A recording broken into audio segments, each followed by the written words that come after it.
안녕하세요. 이상큐브입니다. 미 육군은 기존의 155mm 견인식 곡사포를 업그레이드하기 위해 기동성과 생존성 등이 우수한 자주식 155mm 곡사포를 요구하고 있습니다.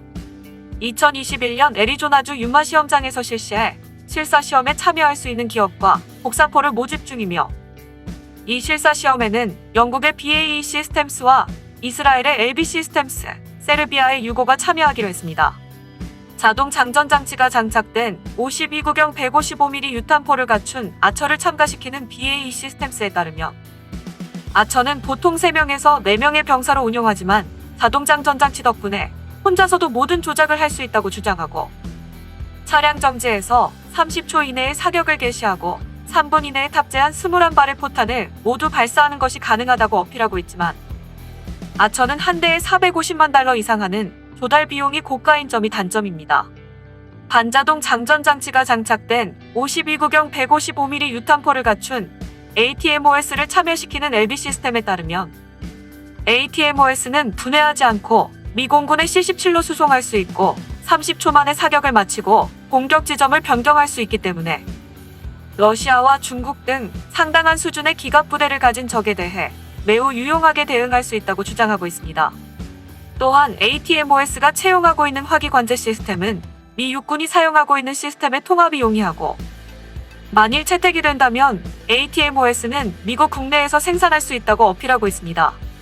자동장전 장치 52구경 155mm 곡사포를 갖춘 노라 B-51을 참가시키는 세르비아의 유고인포트에 따르면, 노라는 계속 업그레이드를 하고 있으며 완전한 자동장전 장치와 슈덴 스쿠트에 대응할 수 있어 미 육군의 주목을 끌 것이 틀림없다고 주장했습니다. 이 밖에도 프랑스의 맥스터 카이사르와 미국의 AM 제너럴이 실사 시험에 대한 관심을 공식 표명했고, 미 언론 디펜스 뉴스는 한국의 하나나 일본의 미쓰비시도 실사 시험에 참가할 수 있을 것이라고 기대했습니다. 여기에서 미국의 디펜스 뉴스가 한국의 하나가 실사 시험에 참가할 수 있을 것이라고 보도한 점에서 의아한 생각이 들었습니다. 현재 우리나라는 차량 탑재형 105mm 곡사포를 개발해 전력화가 이루어졌지만 155mm 차량 탑재형 곡사포의 개발 소식은 들리지 않았습니다. 다만 군에서는 견인포 운용병이 점차 없어질 것이며, 또한 현재 군이 사용 중인 155mm KH-179 견인 곡사포를 퇴역시키기에는 아까우니 155mm KH-179 견인 곡사포와 K91을 10톤 트럭을 이용해 155mm 차륜형 자주포로 개발한다는 소문은 한동안 돌고 있었습니다. 현재 1000문 이상이 생산되어 한국 육군의 주력 155mm 곡사포가 되었지만 운용 인원이 12명이라는 단점이 있습니다. 이러한 단점을 없애기 위해 체코의 다나 155mm 장륜식 곡사포처럼 유럽형의 장륜식 차량에 탑재하여 조준 및 장전을 자동화하려는 계획이 진행 중이라는 것이었습니다. 105mm 계열은 후방으로 돌려져 장기적으로 사용되지만 그렇게 전망이 밝지 않은 반면에 155mm 계열의 포병은 155mm와 통일 계획으로 앞으로의 전망이 밝습니다. 일단 탄의 크기가 크기 때문에 적용시킬 수 있는 기술이 많고 탄약의 종류도 꽤 많습니다. 또한 현재 연구되고 있는 탄약은 155mm급이 유일하며 복합 추진탄의 연구도 진행 중입니다. 우리나라의 육군과 해병대는 약 1100대의 K9 자주포와 미국의 M109A2를 라이센스 생산에 개량한 1000대가량의 K55A1을 운용 중이며, 통상의 155mm 포탄 이외에도 국산 사거리 연장탄인 K307HEB를 사용하고 있습니다. 이 K307탄을 이용하면 최대 40km를 목표로 타격할 수 있지만 군은 추가 사거리 연장을 요구했고, 이에 대응하는 형태로 개발한 것이 로켓 추진과 베이스 브리드를 조합한 새로운 155mm 사거리 연장탄인 K315탄으로, 이 신형 유탄은 점화 직후 공기 저항에 의한 감속을 억제하기 위한 가스를 분출한 뒤 이후에 내장된 로켓 모터를 점화해 사거리를 늘려 최대 54km 앞의 목표를 타격할 수 있습니다. 다만 가스 분출이나 로켓 모터 연소에 따른 영향으로 일반 탄에 비해 탄도의 차이가 생기기 쉽고 평균 오차 반경과 파괴력이 떨어지는 것이 별점이라 할 수 있습니다. 이 단점을 보완하기 위해 우리나라는 BAE 시스템이 개발한 GPS 정밀 유도 키트인 LRPGK와 비슷한 것을 개발해 K315탄의 단점을 보완할 계획인 것 같습니다. 육군과 해병대는 2022년부터 K315탄을 조달할 예정이며 조달 규모는 약 12만 발 정도로 예상됩니다. 여기에 K9 도입 국가 중 일부는 한국에서 K307탄을 수입해 사용하고 있어 해외 수출도 기대할 수 있다고 방위산업 관계자는 전했습니다. 만약 K315탄이 GPS 정밀 유도 능력을 갖추면 미군의 M982 엑스칼리버탄과 경합하기 때문에 가격에 따라 155mm 자주포를 보유한 국가의 관심이 집중될 수도 있습니다. 올해 6월에 중국과 군사적 갈등을 겪은 인도가 미국에 긴급 수출해달라고 요청한 것이 엑스칼리버탄으로 미국과 인도 외에도 캐나다와 독일, 이탈리아와 네덜란드, 그리고 스웨덴이 채용하고 있고 새로 도입을 검토하고 있는 나라도 적지 않아 잠재적 시장성은 매우 유망하지만 조달 비용이 높은 게 흠이었습니다.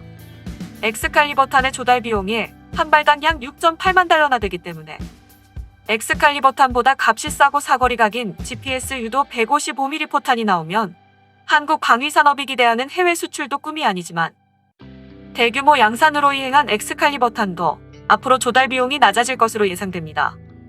하지만 미국과 러시아보다도 많은 세계 최대의 155mm 자주포 운용국인 한국군이 대거 도입하면 비용을 낮출 수 있어 해외 시장에서 미국의 엑스칼리버탄과 의외로 재미있는 승부가 펼쳐질 수도 있습니다. 이야기가 약간 다른 곳으로 샜지만 이처럼 155mm 포는 응용할 수 있는 곳이 많습니다. 여기에 우리나라의 155mm 곡사포와 거의 비슷한 포를 탑재한 차량 탑재형 155mm 곡사포를 제작한 나라도 있습니다. 바로 이란의 차량 탑재형 155mm 자주포인 HM41입니다. 이란의 자주포는 200호 트럭 차체를 기반으로 하며 트럭 차체 후방에 HM41 견인포를 사용합니다. 이란의 HM41 155mm 견인포는 미국제 155mm M114 견인포의 업그레이드 버전입니다. 이란제 HM41 시스템은 우리나라의 위아가 제작한 155mm KH179와 거의 흡사합니다. 이란 방산업체에 의하면 사거리는 30km이며 분당 4발의 발사 속도를 가진다고 합니다.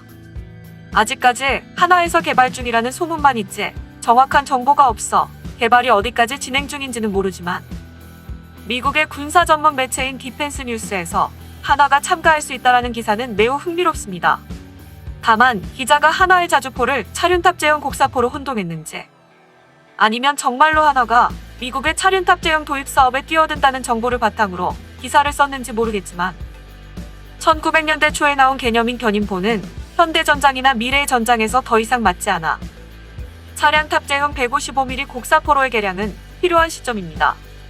만약 실제로 차량 탑재형 155mm 곡사포가 개발이 된다면 2020년대 말 즈음에는 병력의 대부분이 소수의 특수부대와 산악화보병을 제외하고는 차량화와 자동화가 될 것으로 보입니다.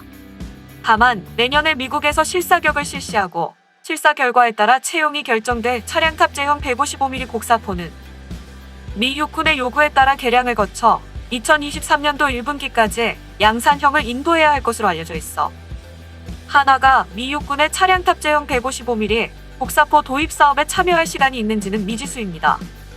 과연 미국의 디펜스 뉴스가 말한 것처럼 한화가 정말로 미국의 차량 탑재형 155mm 곡사포 도입 사업에 참여할지 주목됩니다. 이상 마치겠습니다. 시청해주셔서 고맙습니다. 이상튜브였습니다.